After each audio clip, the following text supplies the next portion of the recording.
In this video, I'm going to show you how you can fix TunnelBear VPN not working. If you are experiencing any challenge with your TunnelBear VPN on your smartphone, maybe the app can't open, it keeps on crashing, or it is too slow, then let me show you how you can fix this problem with this VPN app.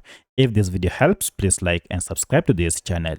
So to fix these problems, there are quite a number of steps you can take. In the first method, we shall access the app info page, and to do that, just long press on your app and you should see app info or a settings gear or the name of the app. Tap on it to access TunnelBear VPN app information page. At this point, we want first to clear the data for this app and more especially cache data. So if I go to storage, you can see a breakdown of data here. Of importance is this cache data. Accumulation of cache files might cause this VPN app to malfunction. To fix this, tap on clear data and then choose clear cache and finally OK. At this point, restart your smartphone and open your TunnelBear VPN, and this should have solved your problem.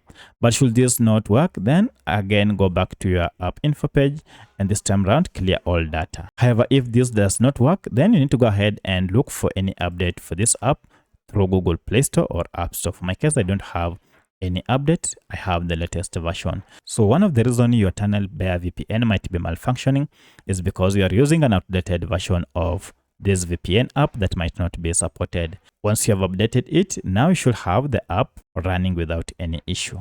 However, if you still experience issues such as the app crashing, then you might want to go ahead and uninstall the app completely and then install it afresh. By doing so, you'll fix any bugs that might be associated with this app. So by following any of these steps, you should be able now to have your TunnelBear VPN app functioning without any issue.